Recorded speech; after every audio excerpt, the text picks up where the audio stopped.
welcome to Slayerfest 98. I'm your host, Ian Carlos Crawford, and joining me is my lovely co-host, Kiersten White. Hi, Kiersten. We haven't recorded a Buffy episode in a while. I know. I'm so excited, and I'm super excited about our guests today. We have two incredible guests. Our first is a comic book phenom, Kelly Sue DeConnick. Hi, Kelly. Hi, Kelly. And we also have stand-up comic, podcaster, and director, Cameron Esposito. Hi. Yay.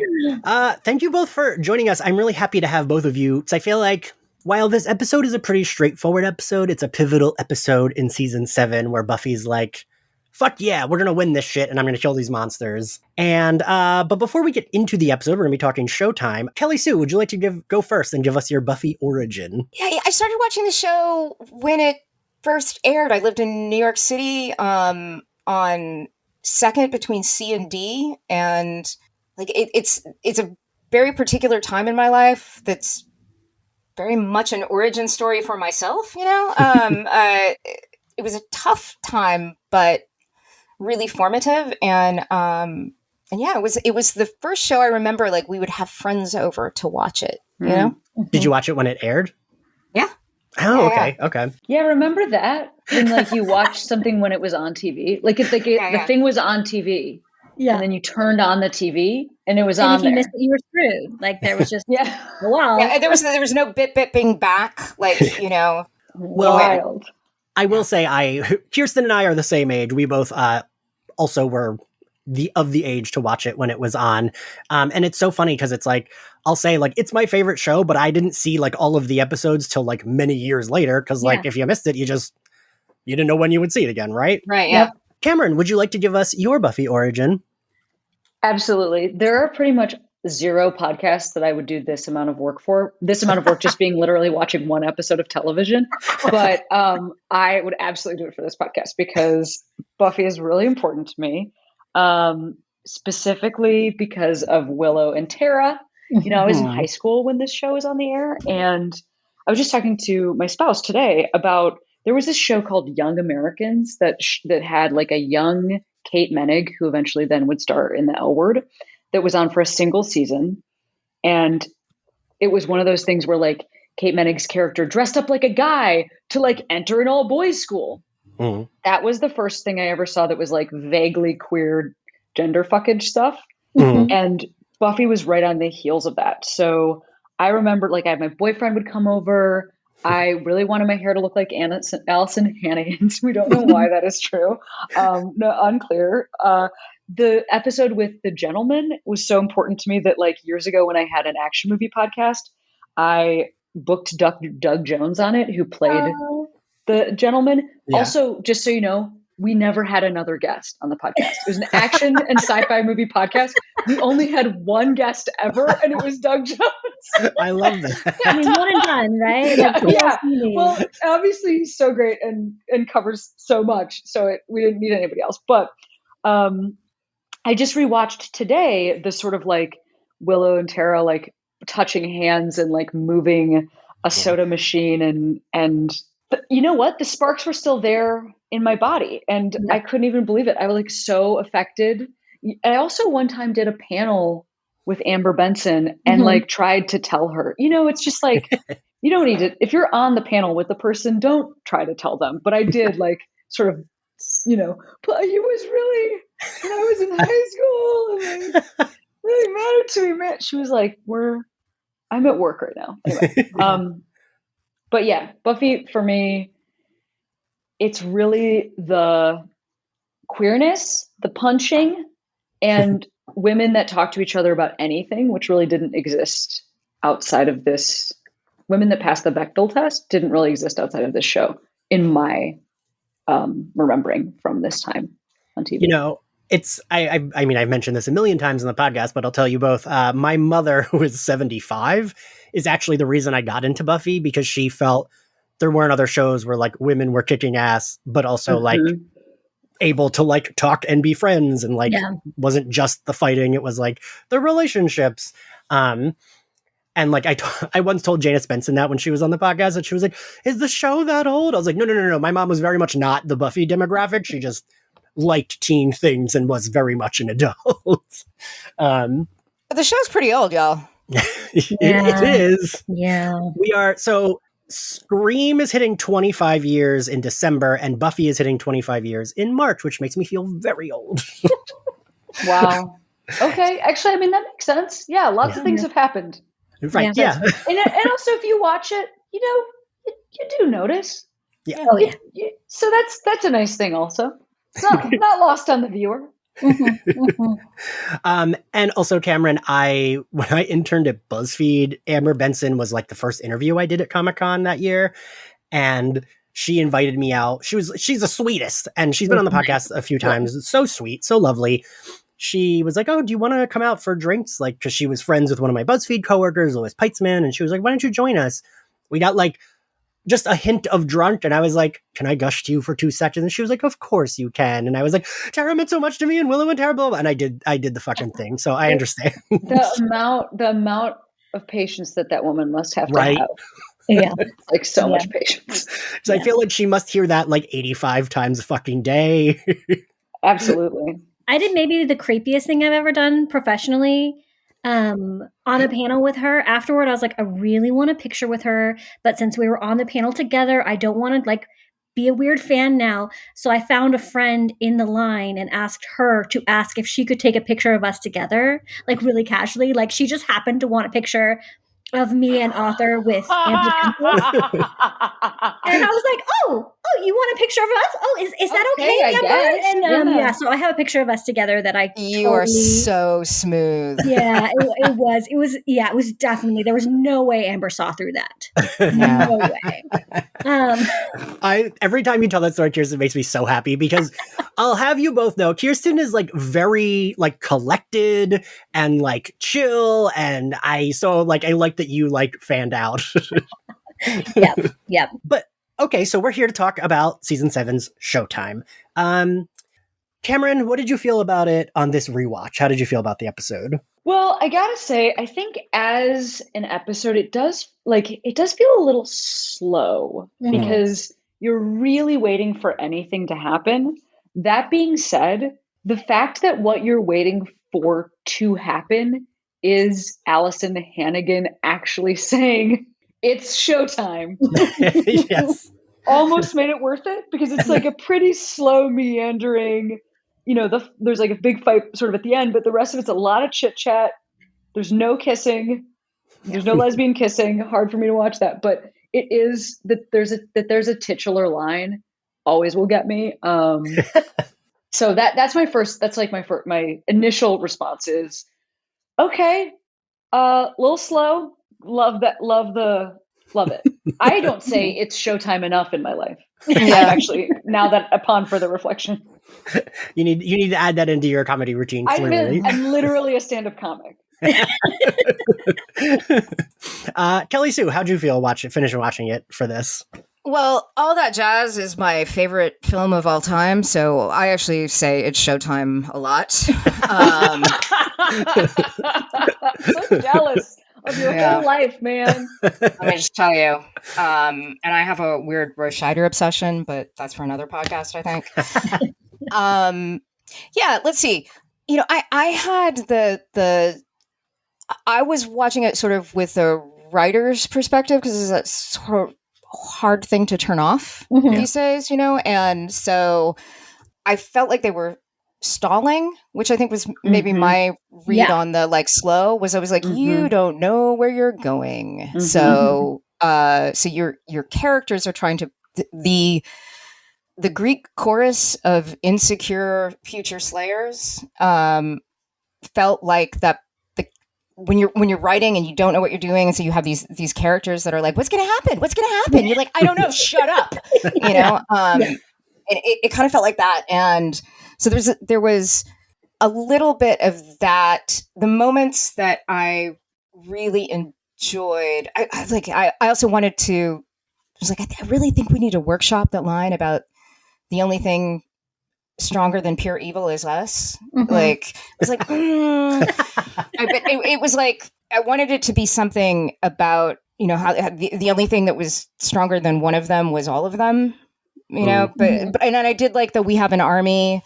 But yeah, it didn't it didn't quite pay off. So, and the reveal of like, no, there was this other conversation that happened in their heads, was like, it's Buffy's had better reveals. But at the not to sound too terribly negative, the appeal of this show isn't the exceptional plotting. The appeal of the show is the charming characters and the Scooby Gang, the foundation in those relationships. Yeah. That's why you watch it. That's why you like it. That's why I watch it. That's why I like it. The genuine affection between these characters. And I think also Sarah Michelle Gellar throughout, she comes into her own. She becomes a stronger actress as the show goes on, which is sort of interesting to watch that evolution. I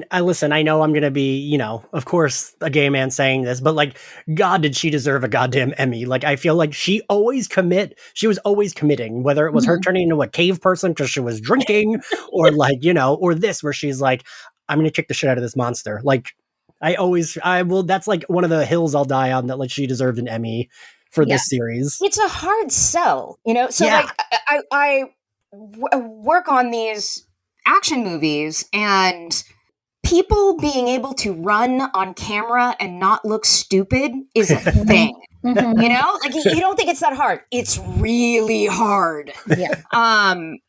And the fact that she is this, you buy that she's a high school student or a college student. You buy that she's this physically unimpressive specimen, and then she sells the fights. Yeah, like that's really good physical acting. I'm sorry. I agree with you. You know what I would make a comparison to is something that I think is like so impressive that nobody talks about is how amazing Grey's Anatomy is for this reason, because like that show has been on for a zillion seasons, and everybody is constantly having the actors having to pull off being like medically surprised for 20 years. Like that each episode, they're like, oh my God, like the stakes are so high. Like this guy might die because of a ferry accident. Like they've been in Groundhog Day for that. Yeah. And it's like did you not see last week's show? Exactly. It's like incredible what they're able to do. And I actually noticed that too, Kelly Sue, like we were watching it. I was really struck by just Sarah Michelle being able to like get it up for these fights and for like bad guys that are going to destroy us all. It's like, we know this is the 7th season. She's been doing this for a minute. Yeah. and each of them has to seem so dire. It's incredible. And you do buy her as the leader, Yeah. That's I love that. So the episode opens with new potential Slayer Rona coming to town. She's getting off her bus. She's got her signature denim overalls and jacket on top, which is kind of the outfit she wears. So the rest of the show, she's ambushed by bringers. Who messed with the phone book. That's how organized they are. They're like, you know what? We're going to tear that page out of the phone book. We're coming to kill her, but also just in case, rip the page out of the phone book. Okay, so my read was that another Slayer had also checked the phone book and then just like decided to take that page with them. I didn't really think that. Well, I mean, I guess that makes sense too. I was like, man, those bringers for not being able to see were really good at looking through the phone book and finding one page. But also, there was a phone book. Right. Phone booth. Honestly, as a writer, I get really jealous when I'm like, they didn't have to plot around cell phones. Yes. It makes everything so much easier because it makes everything so much more complicated, right? Like they can't solve everything with a text. Yeah. If only we could invent some technology that would universally lower the stakes. I mean, I do remember... Cameron, I don't know if you remember this, but like when it was on, it was weird. Like at this point, it was a little weird that they weren't using cell phones. Like I remember in season 6 thinking like when Dawn's in trouble being like, shouldn't she have a cell phone just to call Buffy on? Like at that point, people did have I was in college at that point. So you're saying like, it makes sense that this group of people who are constantly separated and constantly need to regroup to fight a great evil over, at this point, years, it would make sense that they'd be early adopters of a technology that might help with that. Right. Like, you feel like they'd also like get into laptops pretty quickly. Just like anything that would be helpful would be, I never thought of that, but like, yeah, that makes sense. I could see them having like a car phone even. Right. Yes. Like back in the, a clunky, like giant car phone, like would make sense. Yeah, would make sense. Yes. I think they missed out having like the techie member of the crew. True. Yeah. Like So is that technically Willow? Like, is Willow the techie member? Like, is witchcraft tech, right? Like, it is, right? Yeah, that's how it functions. And often. Although there is no consistency.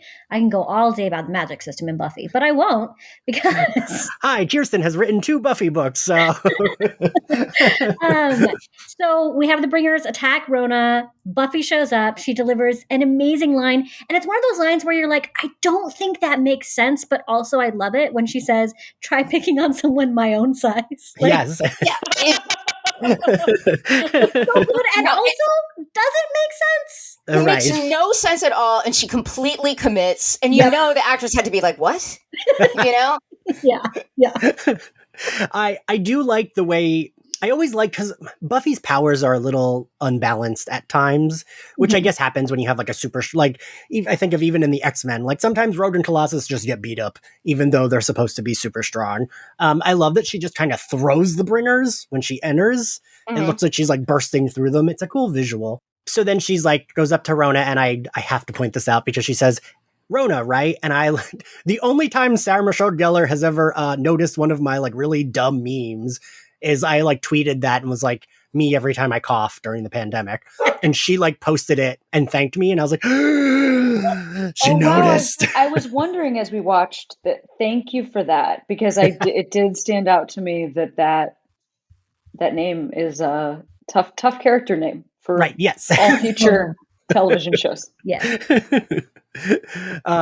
So then she gives her like, the Brona's like, you're here, and she's like, her is me, you're her, and she's like, her is me, which there's a lot of like silly lines in here, but I also love hearing Buffy saying welcome to the Hellmouth to like a new young Slayer. It's like, again, like you said, with like Willow saying Showtime later, I felt like that's the name of the first episode, look, she said it. Like, I felt very excited about that.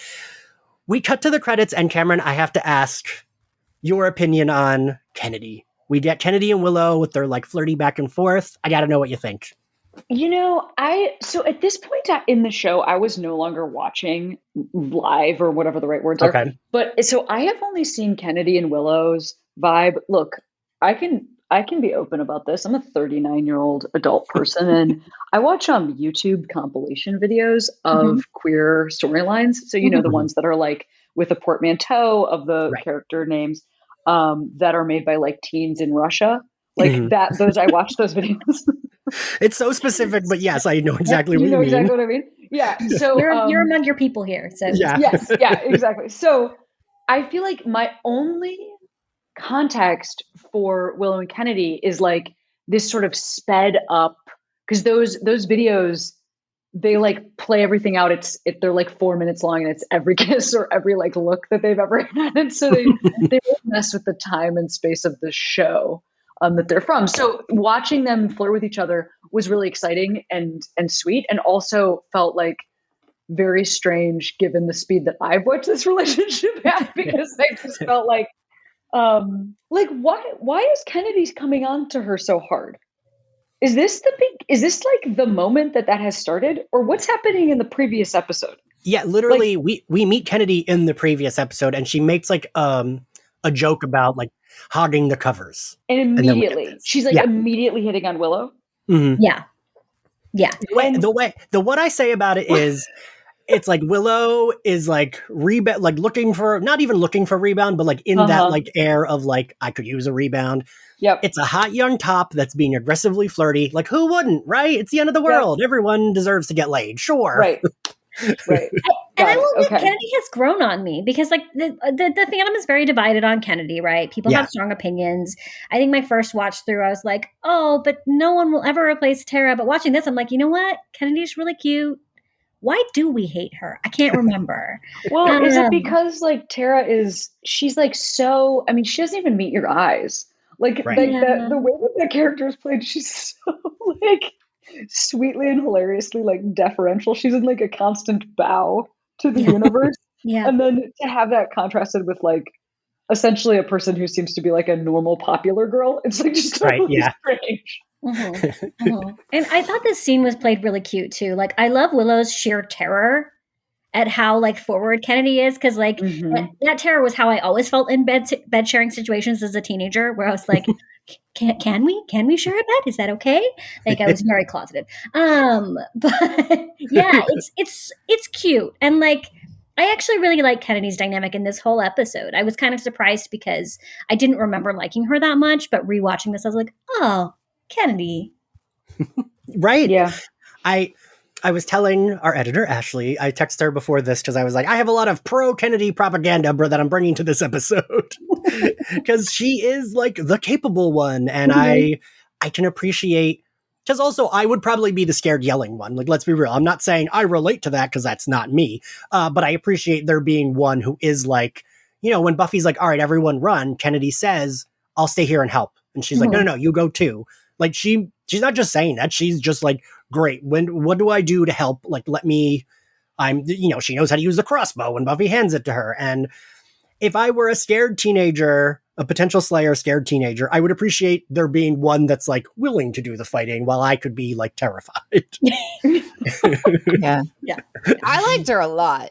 Like, she was but now, see, I don't have the, I like Cameron, the first few seasons of Buffy were really important to me, but then I did fall off. I didn't see so I don't have a lot of like attachment. I don't know what happens with her after this, but in this episode, she was the one of the sort of Greek chorus of scared girls that was like not a scared girl. I was like, fuck yeah. Oh, sorry. Can I curse on this? Yes, absolutely. Okay. Yeah. Fuck yeah, then. Yeah, she was awesome. I liked her, and I liked. They were clearly doing some exposition with the "I come from a wealthy family" thing. Yeah. That was like, okay, we're laying pipe here, but all right. But yeah, you know, like, do you know how to use one of these? And I was like, yeah, since I was 8. I was like, yeah, fuck yeah. Right? You know? Yeah. So we get their like cute flirting. There's a lot of like at the top of this episode, especially post credits, there's a lot of that where they're like laying plot, and like Kennedy gives like her, we had wings in my house. The wings had wings. I have a sibling, but I never saw them. And then like she says like, oh, if I wanted to be sleeping, I'd be downstairs with the other girls. And we see that they're not sleeping. And they're kind of all discussing, which I didn't realize, Kiersten, I don't know if I forgot that we don't see, like, Felicia Day's character V is just kind of there. We don't see her get there. Yeah, no, they don't show up. So we've got Lelaine, we've got Felicia Day, and we've got the bad accent ones. Yes. I actually made it in my notes. Do we know if fake Cockney accent girl dies horribly later? Because I want her to. Yeah. When they approached me about writing a Buffy series set after season 7, they're like, you can use a potential from season 7 if you want to. And I was like, sure don't. But yeah, it's fun seeing like baby Felicia Day. And yeah, so that they're having their like, oh no, we're having a scared sleepover with like exhausted dad Xander begging them to please go to sleep. I do like that version of Xander. Yeah. We get Andrew. I like the reveals of like Xander is trying to sleep on the couch, and then we see Andrew still tied up in the chair. To which I got to tell this story because Tom Lenk has told me this, so Andrew says, I'm bored, episode 1 bored. And because Tom Lenk is a theater gay, not like a comic gay, he had no idea what that reference was. When he delivered that line, he thought it was a meta reference to the first episode of Buffy, not to Star Wars episode 1, which I love. Yeah. Rona arrives, and then we get, like you said, Kelly Sue, we get a lot more of that exposition dump where it's like, suddenly now Buffy is like, hey, Giles, I need to know more. And they're like, doing the thing where they're talking about it.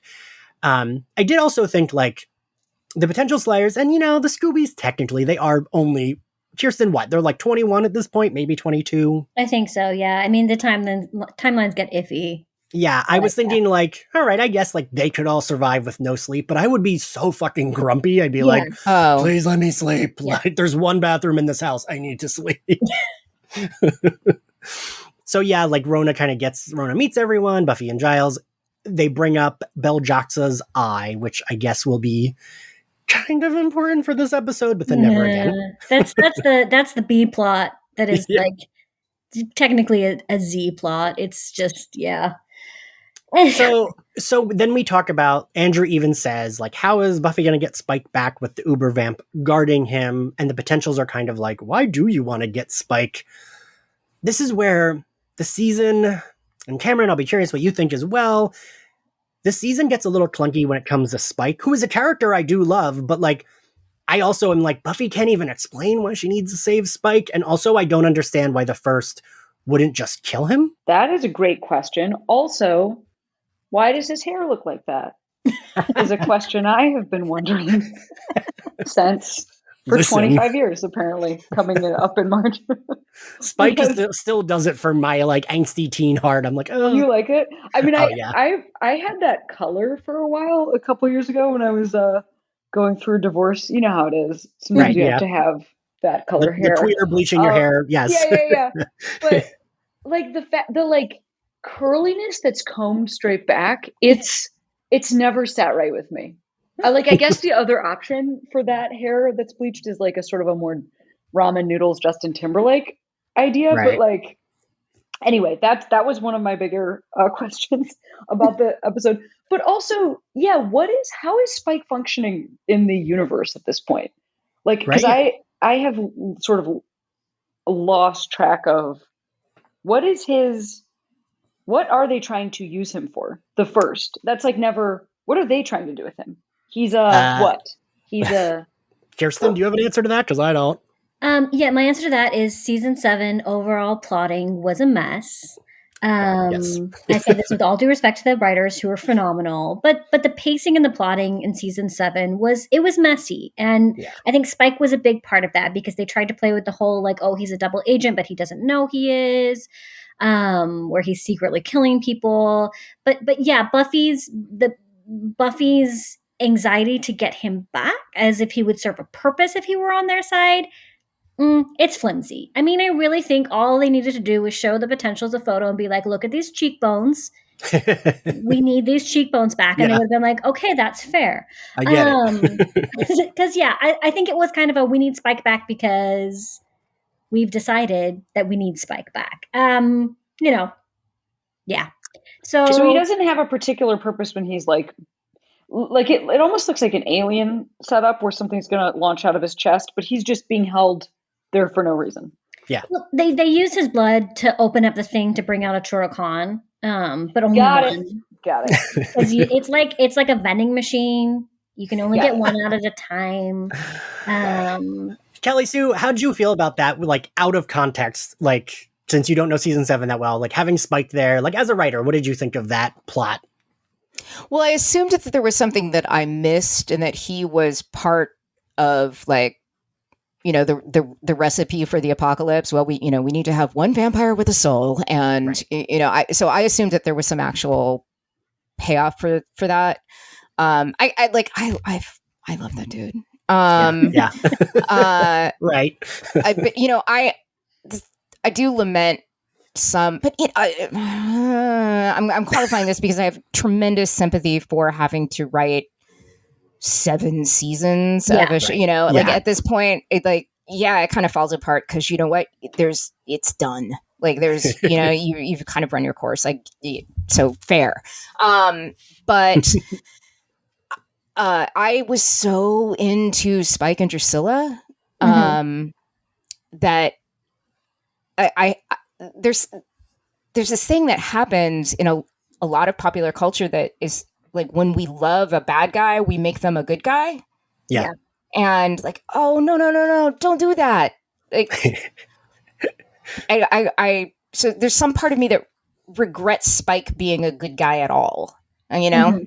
And I just remembered as we were chatting that, like, you know, Drusilla had like the best manicure on the planet. She had like Yes. Yes. it was like a French manicure, but it was like black with red tips, you know? And I was like, oh, I wanted that. And I remember going to like a Korean manicurist trying to explain what I wanted. And they were like, no, you don't want that. That's going to look creepy. I'm like, yes. Well, yes, exactly. Yeah.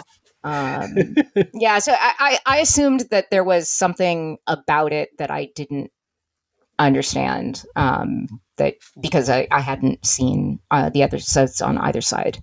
I will say, just your brief, I thought maybe they needed a vampire with a soul. That line would have completely explained it. If the first was like, we need him to get our plot because he's a vampire with a soul, that would have like solved the annoyance of why are they keeping him alive? That's a super easy fix. Yeah. Wow, Kelly Sue, you just fixed season 7. There you go. Congratulations. Well, you know. And yeah, I think about that a lot, Kelly Sue, with because, like, you know, you've written a lot of comics as well. I always think like X-Men and Buffy do that a lot, where it's like, ooh, this character's popular, now they're gonna be on the good guy side, and it's like we can keep them bad. But there's something about like season 5 Spike where he's like kind of bad, but like is in love with Buffy that I really love. Like that for me was like the best version where like, he like has a crush on the good guy, but is still bad. Like I like that dynamic. Sure. That's great. That's interesting. You know? Yeah. But yeah. So we move on. Where are we? Anya and Giles are going to Beljaxa's eye. I mean, can we talk for a minute about the jilted lover that was emptying the trash? Yes. Please do. Because I think he was my favorite. Yes. I love whenever the show does that joke of like, he's like, ew, you're a human now. You look gross. Like you were hot as a demon, but ew, I don't like humans. Yeah. And Anya gets so many good quotes. Like he said, you were wearing pink, and she was like, those were entrails. Like, that is a disgusting and amazing line. So good. So good.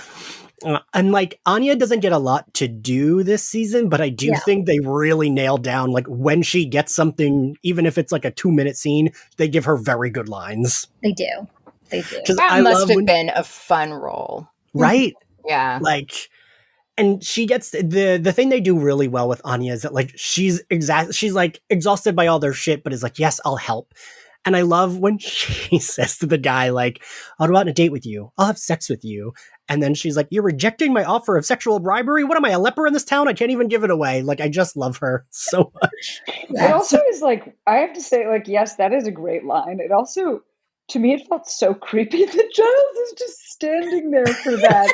That is very strange. And I don't know what they were supposed to do with that character in that moment, because I get that the joke works and is fun, but it is very weird. It's just very strange. It is, but I like went down this whole like, well, I mean, I guess for demons maybe it's different. I don't know. It's a whole thing. There was a weird moment though where her dialogue is not matching up. I actually thought my Netflix or my Hulu was out of sync. And so I wonder what was originally there, because her mouth is moving and it is not the words that are coming out of her mouth. That's interesting. So maybe originally there was a reason for Giles to just be standing there like, this is an acceptable transaction. But you know, who knows? So she says, Giles, nothing to see here, and then that's when it's replaced. Yeah.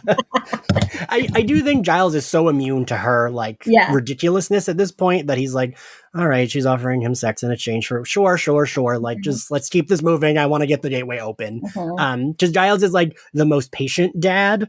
And so I feel like he's used to their just like I feel like the only one that really pisses him off is like Xander. That's the only one that he's like, which is fair, right? Yes. So then Giles straight up threatens the demon, which, you know, when Giles gets all threatening, I'm like, that does it for me, library daddy. I really do need more Giles in my life. It's true. So the portal opens. They go through. It's plain black. Love it. Must have been a really cheap set day. There's a fan. There was a fan. There was, yes. There was a fan. Yes. That is a line item. Very much a fan. And then we cut to Willow getting a phone call from her favorite coven. Yes. She learns that another potential had arrived in town like the prior day or 2 days ago, right?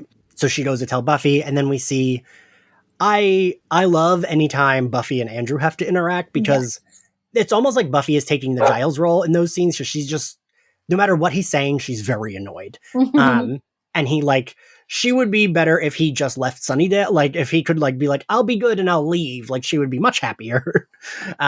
He gives the little like misery spiel. And I don't know. I like that. The looks that she gives him of like, God, you're not shutting up. You're still talking are very good. And I like that he's like overly eager to help. Like when they're like, well, we're going to go find out. He's like, great, let's go. Oh, or I'll just wash up. Like, okay. I do find Andrew very endearing. Like I get annoyed with season 7 where they introduce so many new characters because I feel like it takes away from the focus on our core Scoobies who we love. Like they're the reason we watch the show, right? But I do find Andrew a good addition. Like he's very endearing. Yeah. Cameron, how do you feel about Andrew? Well, again, literally like no memory of this character. Is he supposed to be gay? Yes. Wait, you really don't remember him? No, I mean, I like know Tom Link. It's like I don't even remember that he exists. I know Tom Link. I have no idea. I don't know who this person is. But yeah, he's gay. He's gay. Yeah. Well, they don't. It's like a wink, wink. Yeah. Yeah. And then in the comics, there's like a scene where he comes out. Got it. Oh, so I think asked like an important question because I think for me that was one thing I was very curious about was like, did they then decide that it was okay to have a gay dude character on the show? Because again, that would have. It's like I just think a lot about. Look, I'm like if I'm nothing if not a scholar of queerness, and you know, Ally McBeal, like everybody was doing their like kiss between women, but nobody was doing their kisses between men at the time. So having like an out gay male character would have been a huge deal. So if it's just subtext, fine, that makes sense. That sounds like probably what we would have gotten at the time. Yeah, and it was very typical subtext, like, oh, he's very clearly in love with his straight best friend, who's an evil mastermind who doesn't care about him. You know, typical. Who among us hasn't been in love with their straight best friend? Mastermind. Yeah. No, definitely not. Yeah, he's gay, but he's not. It's not addressed. I think at this point they let, aside from the fact that they make him an uber nerd, I think they kind of let him lean into like, they let Andrew and Tom Lank become a little bit blurry of characters. But it works. Yeah, I enjoy Andrew. So we cut to the potentials in the basement. Eve is giving her scare the girls speech. Everyone's getting worked up. V mentions that there was another Slayer somewhere, aka Faith. And again, this is Kennedy is like the one that's like not scared, but like the rest of them are getting scared. And this is where I started to be like, wait, but I like Kennedy here. I like this episode. Like she's not like being an asshole to them, but she's just like, hey, like this is what it is. Like everyone calm down, and everyone else is freaking out. Understandably. Is it understandably? Go ahead. Technically, nothing Eve is saying is wrong. Like potentials really are just lining up for when the Slayer dies, it's their turn to die, which is how the Slayer line works. It sucks. Yeah, it sucks to be a potential. I guess my question though is like, what's the alternative, right? So that's the one thing that kind of bugged me about this part of the episode and like the episode in general is all of honestly, I'm going to use the word whining because it's like, yo, they're outside, dude. Like, you know, I mean that we're not there yet in terms of scene by scene, but it's like, it does feel like they're a little bit in a moment of like, well, do we have to do this? But it's like, well, no, I guess not. But it's like, but then you'll just die now. Like if what you're afraid of is death, then fight. Cause it's either death with a fight or it's just death with no fight. I feel like, are they confused about the choices that they have? That seems to be true. Yeah. In a weird way. That was why I was like, oh, you're just stalling. It was just, this is, it was like, this doesn't, it's like motivationally, it doesn't make a lot of sense. It doesn't make a lot of sense that there's nobody going like, you know, how the fuck is this helpful? You know, like, and just from a larger, I don't know, gestalt of the show, like it feels as though there's something about them that like, it shouldn't be completely random that these people are chosen to be potential slayers, right? So there should be something about them that makes them worthy of this gift. And none of these people, they all seem so lame, you know? Just, like, at this point, you're like, you're just bitching about shit. Like, why? I don't like you. I feel like we're just babysitting you. Mm-hmm. I mean, I will say that is the general consensus on potentials. Like, people don't like them, and they're like too whiny. Yeah. And you do make a good point. Like, if they are worthy of being the chosen one, quote unquote, then like what entails being worthy then if it's just like seems like random people. I will say, when I watched this season live, I didn't understand that they didn't have Slayer powers yet. Mm-hmm. Like, I thought, oh, they're potentials. It just means they're not the Slayer, but they still have like super strength and like can run fast and whatever, but they're not supposed to. They're just supposed to be regular teen girls, right, Kiersten? Yeah. So potentials in the mythology, potentials are maybe a little bit more coordinated, a little bit stronger than normal, but they don't have full Slayer powers, and they will never get full Slayer powers unless the Slayer dies, and they're the ones that get pulled up next in like the Mystic musical chairs game, I guess. Right. But they do have watchers, right?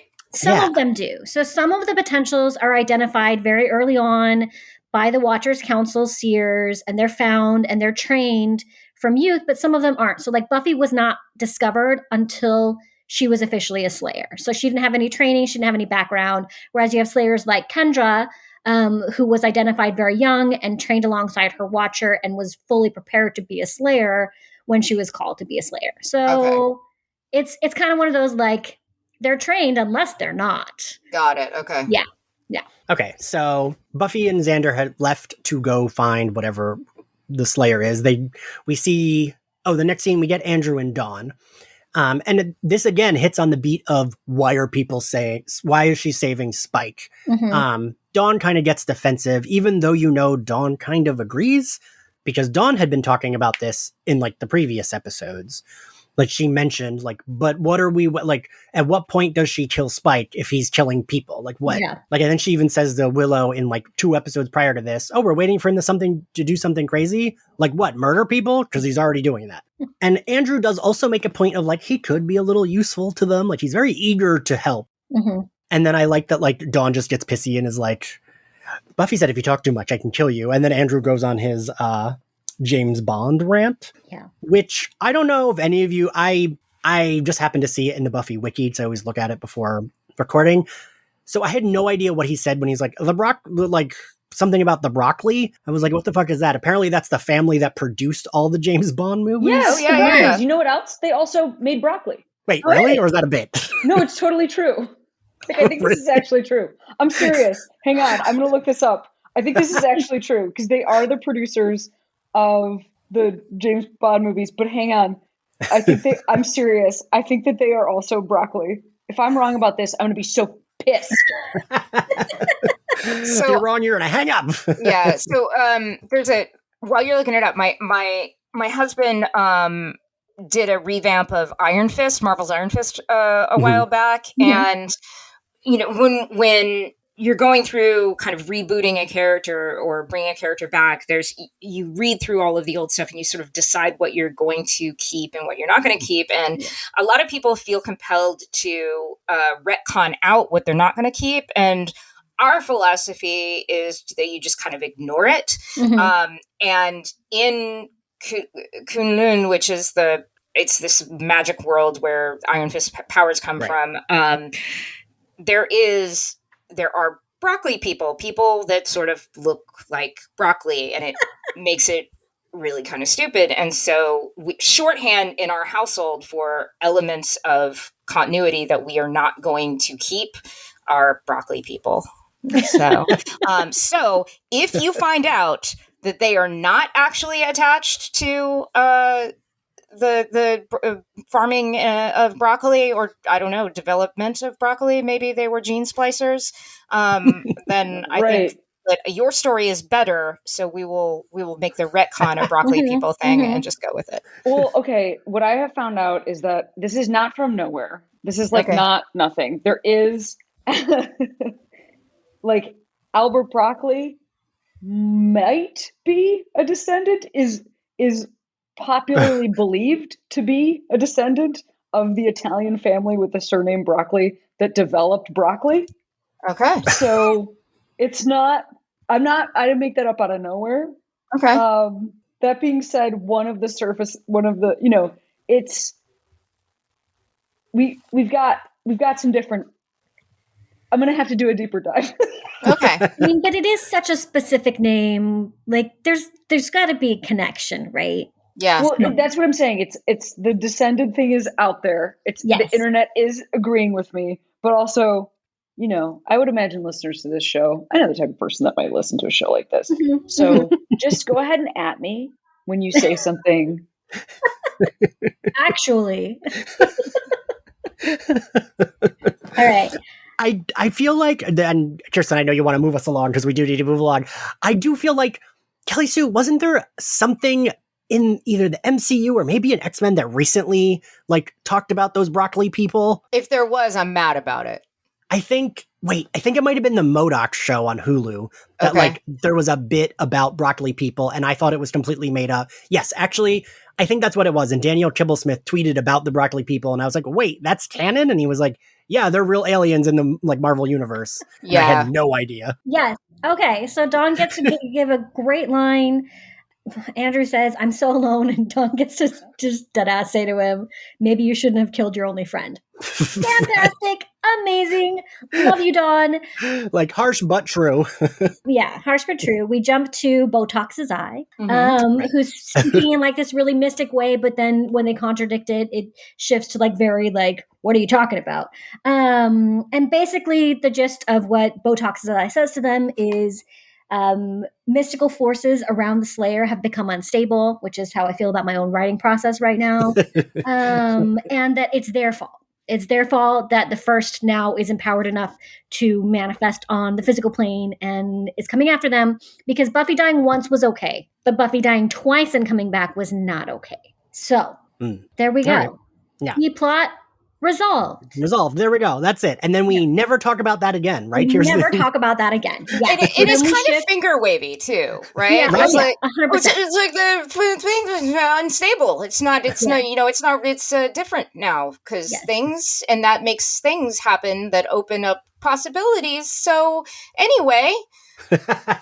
Moving on. Things happened. Yeah. So then we get the table discussion scene where everybody's complaining and whining. And I love this scene because, you can see the moment Buffy checks out, and I love Xander's what? That you then later learn. Oh, wait, no, we didn't get that yet. Because we first get Buffy and Xander arriving back home from finding Eve dead. Because there's a weird beat that I love when Buffy walks in the living room and Andrew takes his feet off the couch and wipes it, and she just is annoyed. Yeah. And then she runs down, and I will say, when Buffy is the one getting stern, I love it. I love when she's get away from them, and she's very shut up and get out. She's not having the superhero banter here. She's just get out of the house. I want you gone. So I like that. But yes, then we get everyone's talking in the dining room. Everyone's freaking out. We get Xander's what moment, and Buffy, Willow, and Xander kind of go into the kitchen, and this is a predecessor, I feel to the finale, right? Where it's they're all at Sunnydale, and then we get the flashback to the speech. I feel they're kind of doing that here. Yeah. Because they play it as though the characters are just fuck. Yeah. But really, they're having a conversation. And I was trying to think, I was did we see Willow do this before? But she did. In season 6, that was how she the Scoobies all went vamp hunting together when Buffy was dead. They showed her in their heads. That's right. But is it just on all the time? Because Buffy's Willow, can you hear me? And she's yeah, sure can. Is she just low frequency listening in on them all the time? Right, because I would hate that. Yeah, no, it's such a magic of convenience plot point, which is fine. I can be okay with that. Yeah, so then we find out, the Turok-Han's coming that night. Everybody's scared. There are bringers guarding the house. Where we get this excellent line where one of the potentialists asks, "What's the point?" And they say, "That end." Classic. Hilarious. Classic. Yeah. I like the weapon dispersal scene. It's a good scene.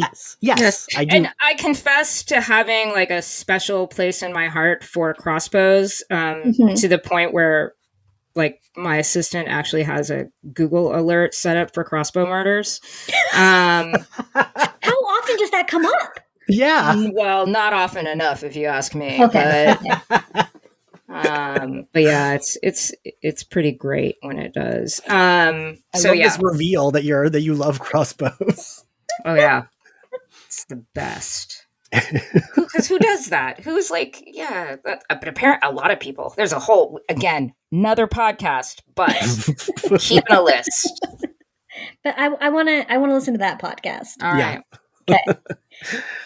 So yeah, we get, I mean, I already mentioned this, but Kennedy's like, yeah, I know how to use this crossbow. She loads crossbow. She's good at it. We get Andrew being like, can I have a weapon? And she hands him holy water. Yeah, I like the, like, it does feel a little, the writing is a little clunky, I think, because it's just suddenly like the sun's going down. Something like they're going to come. And it's like, wait a minute.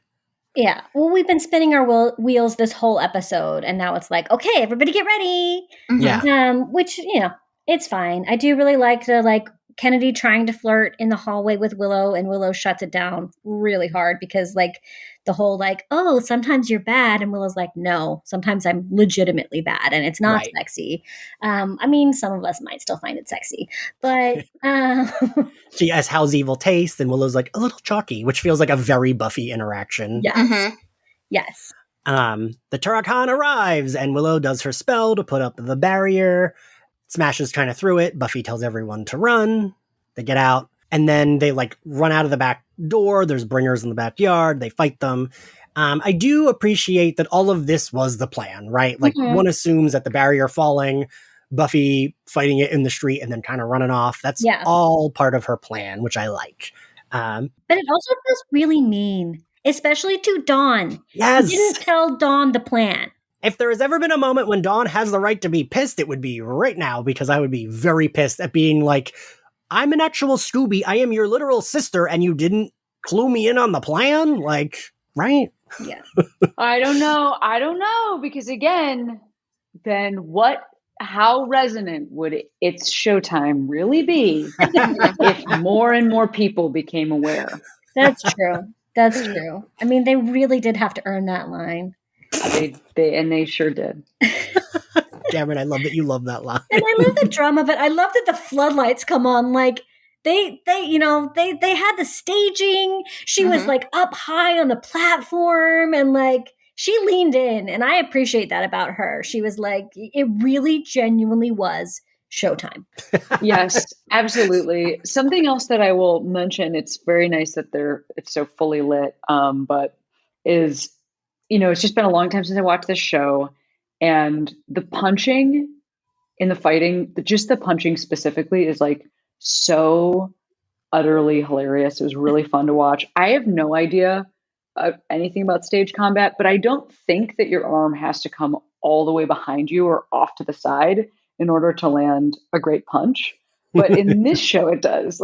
Each punch is delivered from, I would call, helicopter position. And it's just really incredible. It is. It is. We also get one of my very favorite Buffy lines of all time in this. And when she says, I'm the thing that monsters have nightmares about, that's good. Good is line. good. Yeah. It's a good line. Yeah. And it's a good line, but also is true, right? Yeah. Vampires are oh shit, the Slayer, gotta go. Monsters know what the Slayer is and who she is. So it's an earned line as well. So that's, I really like that line. And yeah, Willow does give her It's Showtime line before they climb up the scaffolding. And Buffy says something like, welcome to Thunderdome. And then we cut to Andrew, who's like, 2 men enter, 1 man leaves. I thought that was, it's a little cheesy, but I like it. But do you think he felt bad? He's like, oh, I'm not allowed to make infinite movie references, but she can? We get a lot of shots of Dawn kind of figuring out, right? We get and then we do have her say to Willow, she's like, wait, this was a plan all along. Dawn gets there pretty quickly, which I appreciate. And then we do get the flashback of them talking, in their heads and whatever. Well, there's your answer for why didn't they tell Dawn, was because they needed somebody to put it together so that we could see the flashbacks. Right. That's also that. It's true. Explication. So then I do like the fight here. I don't know. I think it feels a little bit more brutal than most of the Buffy fights. And there are definitely some funny scenes. What was with the pole vaulting? She didn't pole vault into anything. She just pole vaulted and then landed. Listen, she was showboating. That's true. It was a very showboaty fight, which I appreciate. Heads were smashing into cinder blocks. They're just trading face punch. The helicopter punch is exactly right. They were just helicopter punching each other back and forth, like really taking turns with it, which I felt was really respectful. I wanted the wipe the blood off the lip moment, though, which, I mean, in fairness, I kind of just want to live in the wipe the blood off the lip moment. That's everything I'm seeking in every film ever. But like, when she's like, she was waiting to get properly pissed off, and like that moment where the heroine is like, she's down and you see her come up and like, okay, now I'm ready. Like that was, I wanted that. Like, oh, she just had to get there.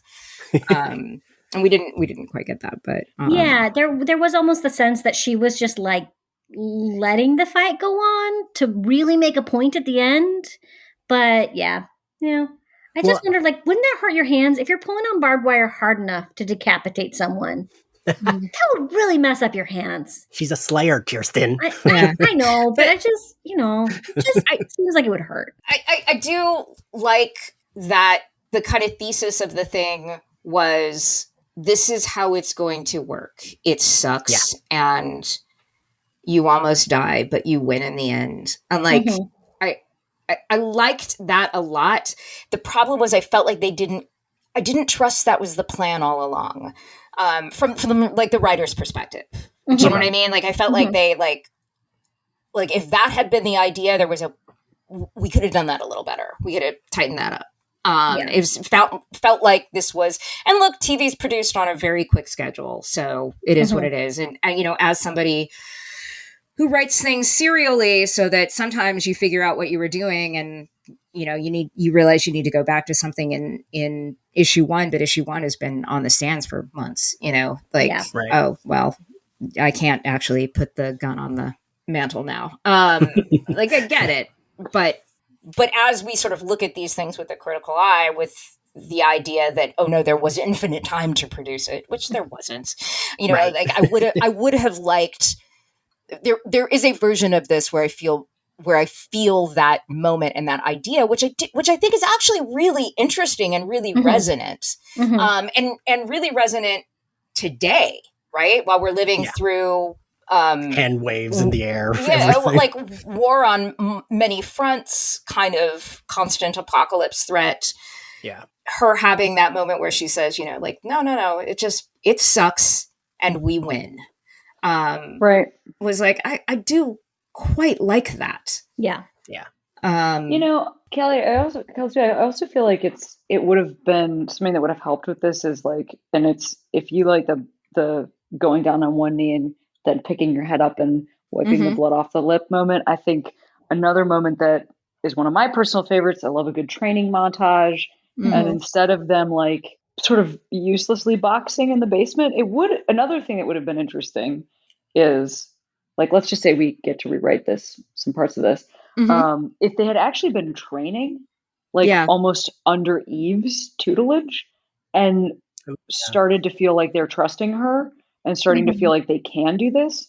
And then it's revealed that she's not one of them. Like, I think that is not actually from the South. Like, exactly. I think that would have made so much more sense in terms of their like loss of confidence, because I feel like also for me, again, it's like, I don't live in this universe, but there is also the world that people might be excited when they get this call. Like, wait, I'm like able to do this? You're fucking kidding me. Right. And like to let that play out seems interesting, and then have that taken away. So like when we reboot Buffy, you and I, this is how we'll do this episode. I'm so down for that. Okay, we'll do the training montage part, the betrayal, and then you'll, beautifully script this like classic. Yeah, like the scrunchy moment, like, when your mom's like, "Oh, fuck it, I'm putting my hair up." Like, that's absolutely, yes, exactly. When your mom or Jason Momoa says that. Yeah. Listen, you're not allowed to leave me and Kiersten out of that writer's room, though. Okay, great. Yeah, absolutely. Yeah, I've openly said that's the only thing that I will ever go to LA for work for, is a Buffy reboot. Yeah. So no, I think Kelly Sue, I think you summed it up beautifully. Like that end speech is awesome and powerful and a great thesis, maybe not supported by the rest of the episode, but it is a great ending. So, and then we have sort of the like epilogue of Spike in the cave. Buffy stands in front of him for so long before stepping forward and cutting him free. Really weird. Like maybe she does still resent him a little bit because that was a really long time to just be standing there with a knife. Like, do you think it's me, huh? Is it? Am I going to catch you free? James Marsden is acting the hell out of that scene, even with like one eye swollen shut. The expressions he's giving are great. Yes. Great. I can remember when this, I actually said that, like, I remember when this aired, like, crying, because I loved Spike so much, being like, oh, look, he's so happy she's there. Also just we didn't mention this, which is that when he says she will come for me, like, I mean, actually, I almost could cry because we just don't get those moments. Like, it's never she will come for me. It's never a dude saying that. Yes. Look, in the world of heterosexuality, in the world of cisgender heterosexuality, I gotta say that's my dream moment. Yes. Yeah. You know what I mean? In my real dreams, everything's gay. But in qualifying it as if it has to be heterosexual, it has to be straight. Let it be that. Yeah, absolutely. And that I think for me is the saving grace of both Spike and Angel as love interests. Like they've got a lot of issues, but at their core, the thing they love about Buffy is her strength. Mm-hmm. Like neither of them is threatened by that strength. They both are really into it. So I love that. I love that dynamic. Yeah. Yeah. I also want to point out, so I back in like August interviewed Camden Toy, who is the Turok Han in this scene, and he said that when they had to do the like barbed wire scene, that Sarah kept not doing it tight enough because she was worried to like hurt him. And in prosthetics, he had to look up at her and be like, no, I'm fine. Don't worry. You're not hurting me at all. So she could like do it tighter. And I like the idea of like the monster looking up at Sarah Michelle Gellar and be like, oh, I'm okay. Keep going. It's okay. That is really cute. And now for a quick break. Folks, do you love movies? The good ones? Even the bad ones everyone told you not to like? It sounds like Super Yaki is the place for you. The team at Super Yaki loves movies. So much so they've dedicated every waking moment of their life to bringing you top quality merchandise to showcase your love for them. From super soft t-shirts celebrating the 20th anniversary of the cinematic masterpiece Josie and the Pussycats, to comfy sweatshirts made for the brave members of the Movies by Yourself Club. They even have pins of some of your favorite directors, like Sofia Coppola and Jordan Peele. Super Yaki joyously brings you tangible love letters to movies and filmmakers that you can wear with pride. Plus, the team at Super Yaki screen prints all their apparel using eco-friendly, 100% water-based inks, and ships with compostable poly mailers for an environmentally friendly alternative to online shopping. And as a special gift to you, listeners can save 10% on their order with the code SUPERSlayerFest, all caps, no spaces, at checkout. If the spirit moves you, find them at superyaki.com. Let's watch more movies, y'all.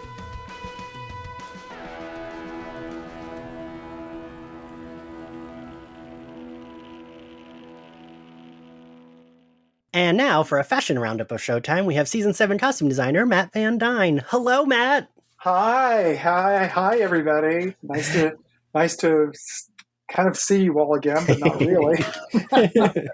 So, what do you have for us for this Season 7 episode, Showtime? Showtime. Well, you know how I do this, Ian, is that I watch my DVDs that I have, and I'm watching the episode, and I'm like, oh, yeah, I kind of remember. And then, bam, at the end, oh, the fight in the whatever it is, in the pit or wherever they are. I'm like, oh, I remember that. I know exactly where that was because it was over in Burbank, out here in California in Burbank. And there was a construction site there. And I thought, now, why did I end up, because I didn't always go on location, but I did go to that location. And I guess the reason was it was probably on the way home. Wait, really? So I remember going to that location, and I there's a big building there now. It's I go by that area all the time, sometimes for, certain things at a hardware store that I go to over there and things. And I often think of that evening when we were shooting there. And I think if you notice, I laughed. I thought, well, Sarah looks very warm. She had several layers on, the black leather jacket and I think a turtleneck, as I recall, of some kind. I believe she had on. Yeah, I think throughout the episode, it's like the layers keep getting put on and on. More. Yes, keep getting more. Yeah, it's very interesting to me. Yeah, but I did remember that site, and it's funny when I submitted. I just had a thought when I submitted an episode. I think it was for Emmy nominations, and I made up or had somebody do it actually, like a collage, and I remember there's a photo from that episode, on the collage, with her in the barbed wire. I think doesn't she like dust? Yeah, okay, that's the one. Yeah, that's the one. But that's what really stood out. I went, oh yeah, I remember that. And then a lot of I dug into my archives again, looking like for purchases and different things, and most of everything that I had a record of on this episode was really for the potentials, because I think a lot of the wardrobe we already had in stock, and I would have to I could find it. I'd have to go really backward and then try to find the certain outfits for the principal players, but most of the principal players had been previously purchased by that time. Except for maybe, for Nicholas Xander. I did see where, we bought a lot of his clothing. It seemed like a lot of the clothing on this episode came from J. Crew. And his plaid shirt and sweaters and things, those all came from J. Crew. I have it says a dark blue rib sweater. It was $39.50. A green and tan J. Crew plaid shirt. I believe it's in this episode. If it's not this episode, it might be the upcoming episode. It's it was $19.95. I thought, boy, that was fairly inexpensive. And then for the Slayers, the pajamas. A lot of the pajamas came from J. Crew, slippers and PJs. And I had like a group total, more or less, of we spent around $540.82, it says, at J. Crew. And then also a lot of the Slayers pajamas came from the Gap, which was another $306.35. And then when I was watching the episode, I noticed, I think the character is Chloe, I believe. Okay, yeah. And a brown shirt with kind of a face or something on it. Yes. Yeah, okay. All right. So then when I'm watching the episode, I make notes to myself as I'm watching it. And I'll write down, well, this person's wearing that, and that. And then in my notes, I wrote out to the side, Urban Outfitters, ? And sure enough, I go back into the log that I have of all of the purchases, and it is Urban Outfitters. It's $32. It came from Urban Outfitters, but a lot of the potentials, Chloe and Ivy, all came from their T-shirts. All came from Urban Outfitters, and also I noticed there was a thermal that purchased for Kennedy, and that came from Saks, and that was what was it, $185 for a thermal. Shit. That's pretty expensive thermal, isn't it? Yeah. I thought so too. But and then I was I'm like, well, who is Eve? And then I finally dawned on me who Eve is. Eve is the one, because it says Eve. I was looking at some of the notes before I watched the episode too, and it says Eve dead clothes. I think that was in my notes somewhere. Yeah. Dead clothes. And sure enough, that's she, has been offed before, we realize who she is. And her clothes all came from J. Crew as well. Okay. And then the Uber Vamps, the Unitards, again, Dan Studio we went back there and got some more unitards. At this point, how many of those would you have had to have made? The Ubervamps? How many? I don't know by then. We had made quite a few, I think, but certainly not, right. what the army that was coming, what that was going to be, in the final episode. Yeah. But we did kind of have a template for them, of course, and I have a note saying something about buying art supplies for painting the Ubervamps, so I have that, found that in the petty cash logs that we were buying art supplies so we could, make the Ubervamps look, distressed and all that.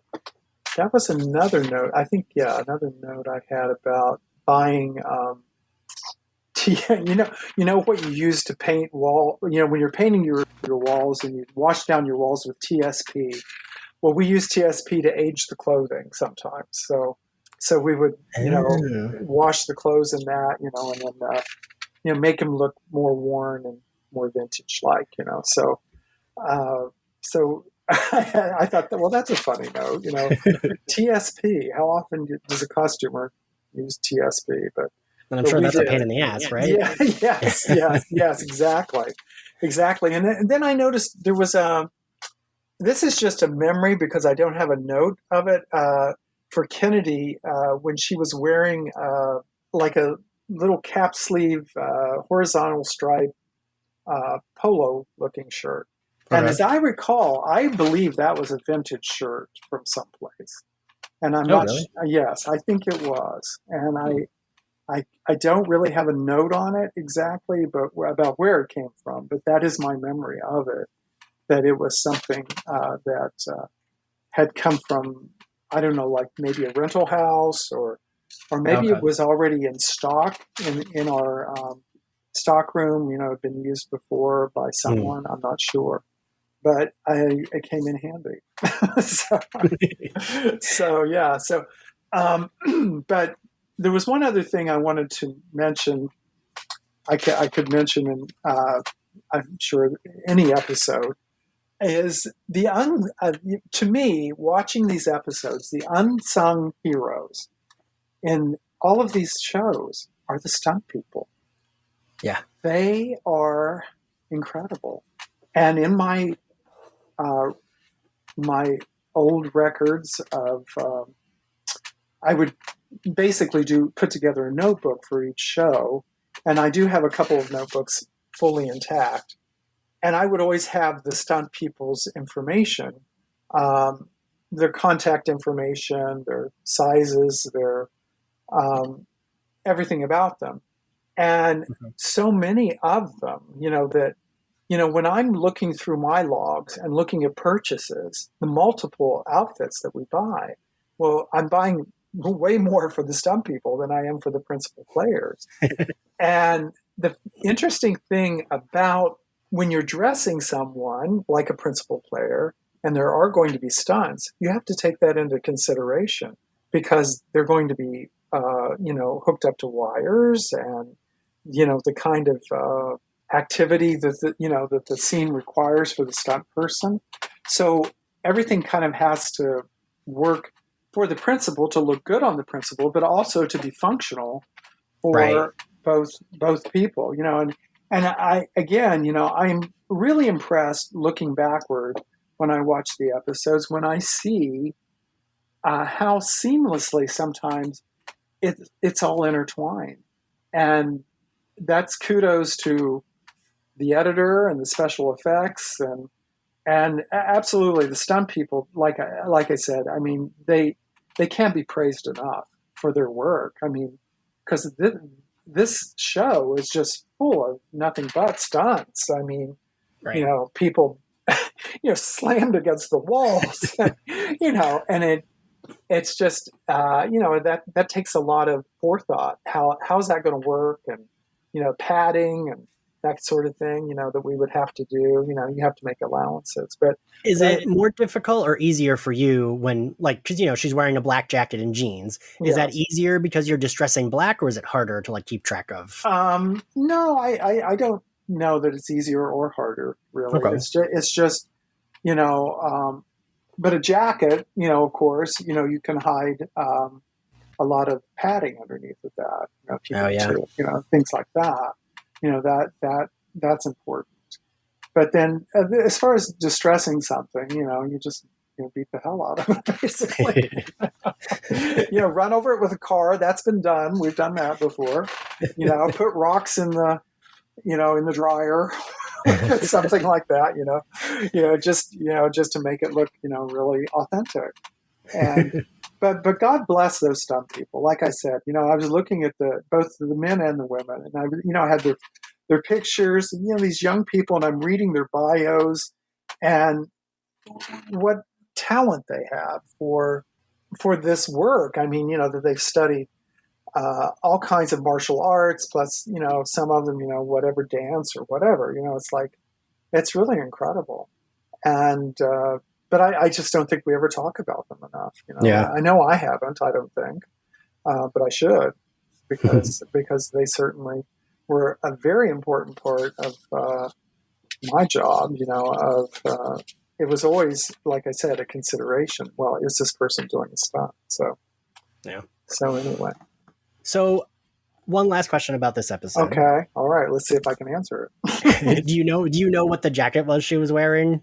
The black jacket? Yeah. Do I have a note on that? Let me look. So I do feel like her in that black jacket's pretty iconic. It's okay if you don't. I may have to get back to you on that. I do have it listed here, but I don't have a clear note on that. That's okay. Okay. I will dig for that. Okay. There were so many that, but right. Part of me wants to say theory, but I don't think that's right. Listen, you've just spoiled me, Matt, because normally this is totally reasonable that you wouldn't know where that jacket's from, but I feel like normally you're like, oh, that's Saks. Oh, that's this. Oh, that was a boutique. Yes. Well, I'm just looking again to see if I have anything. I have events. That's the next episode. Sorry, never mind. No, I can't tell you for certain. That's fair. But I can tell you about their boots or something like that, but not the jacket. Yeah, isn't that fun? Well, Matt, thank you for joining us. It was a pleasure as always. Well, thank you, and it's always good to speak with you and to say hello to the fans. Okay, well, now that we're at the end, favorite scene, Cameron? Oh, honestly, I did love the scene where they're talking to each other in their heads. I know it doesn't make any sense. Mm-hmm. I just think that it's cute and weirdly sweet. And, you all were mentioning earlier that what we love about this show is that team. And I don't know, I don't think it makes sense or necessarily works, but it is a really, I don't know, it stuck with me. Yeah, it's a great scene and it's a great reveal. Yeah. What was your favorite scene, Kelly Sue? I think if it's whole scene, it's the scene at the dumpster. When they're trying to convince the demon to open the door for them. I thought that was it was tight. He was hilarious. Mm-hmm. There was the moment with Giles where he's like, could we and then oh no, okay, all right, well, I'm just gonna that was solid. I like that scene. That was well done. Kiersten? That line that I'm the thing that monsters have nightmares about. It's one of my top series lines. So fair. I think my favorite scene, it's a tie between that scene outside the dumpster with Anya, Giles, and the demon, and her coming out and saying I'm the thing. Her entrance, the entrance of Kelly Sue, you said that's the gist of the episode. This is gonna suck, but we'll make it. This will be terrible. We're gonna get beat up, but we'll make it. Mm-hmm. That's the shit I love about this show. Favorite outfit, Kelly Sue? Felicia Day's outfit with the hat. Yes, with the hat. Yeah, the like crocheted like what the fuck are you wearing? You packed that. You brought it. You were like, oh wait, no, but this sweater came with a hat, you guys. I didn't even think about that. You're right. She like packed that. Cameron, what was your favorite outfit? Oh, you know what? I didn't prep for this, and now I just feel like they all blur together in like a. It wasn't a big outfit episode.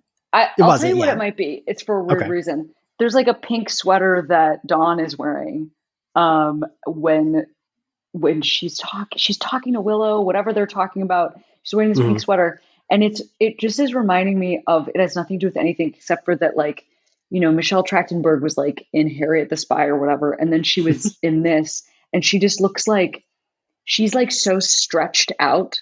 Like her body proportions in this show are like so odd because she got this job like right at that time where you just like grow in a super weird way. And especially after being a child actor, and especially in the clothes that were popular at the time. It's like this sweater is like longer, that she says her torso is like 8.5 feet long, and she's so teeny weeny. And I just was like laughing because it made me remember remember when we looked like, remember being a teenager and when your body proportions were, when you look like Doug Jones? Anyway, that's what it felt like watching her. It took me back to my own. I'm 5 feet tall, which is the same height that I was at age 12. So got it. I actually am like I'm seeing this thing that you're talking about in my children now, but I didn't live it myself. It's so weird. It doesn't bless all of us. It doesn't bless all of us. We don't all have these odd moments, but and my son went from at the beginning of a pandemic, he was in a size 8.5 shoe, and then did not wear shoes for like a year and a half because he never left the house, you know, and when we had to put him in shoes again, there's none of them fit. And I ordered like 2 sizes up, and those didn't fit. He's like somehow in this particular moment, because he was confined to the house at ages 13 to just now 14. He went from an 8.5 to a 12. Shit. Yeah, that was exactly weird. It's just like completely like, how did that? Wait, what? Just slap 2 pink sweaters on his feet because that's the only thing that's going to fit. Exactly. What's your favorite outfit, Kiersten? I like Anya's pink coat. I like that it's long and flowy, and she's just so cute. She does look good. It's Buffy's fighting jacket, because I do like that jacket on her. I think it looks good. And Anya's jacket, because both of them look good in their jackets. I love how strong the jacket game is in Buffy the Vampire Slayer. But I live in Southern California. You don't wear leather coats. You don't wear jackets. I will say the costume designer has told me that Sarah Michelle Gellar was always cold on set and always wanted to be wearing jackets. But also they shot at night most of the time. True, so. I guess. I mean, I will say when I go to visit LA, usually I'll bring like one hoodie for the nighttime, and people will be like, their jeans, and I'll be like, no, I'm still sweating. Like, what grade do we give the episode, Kelly Sue? B-. That's fair. Cameron? Can we take out the middle of the episode and sew the beginning to the end? Because if so, I give it a solid A. But as it is, I think it is like a bit of a B. B. Kiersten? B-, C+. I mean, there's so many like great moments overall. I mean, it could have used some Frankensteining there, but shit, I guess I give it I was an A, but you all convinced me that I would bring it down to a B+. I just think I like the battle. I like the speech at the end, but it is, rewatching it felt faster. Like it was like slow and then fast. Like the pacing is a little. Yeah. There are some really good ideas. It just, it needs some workshopping. Well, thank you both for joining us. Thank you all for listening. Kiersten, it was great having you back co-hosting. It's been a minute. And if you all like Slayerfest 98, you can find us on Apple Podcasts, Spotify, YouTube, and anywhere else you get your podcasts. You can find our social at SlayerFestX98. We are on Instagram, Twitter, TikTok, and anywhere else. And if you like us, feel free to subscribe to us and give us a good rating. or you can support us on Patreon, which would be much appreciated. We're currently going through the Harley Quinn cartoon. Kiersten, and if you want to follow me on social media, I am at ENXCarlos. Kiersten, where can everyone find you? You can find me on Twitter at Kiersten White or on the shelves of your local bookstore. Kelly Sue, where can everyone find you? On Twitter at Kelly Sue, KELLYSUE, or on Instagram at Kelly Sue D. Same, but like with a D at the end. And Cameron, where can everyone find you? Well, you could follow me on socials at Cameron Esposito for all of them. I also have a podcast that's called Query that is me interviewing awesome queer people. And so listen to that. Cool. All right. Well, thank you all for joining us. Bye, everyone. Bye. Bye.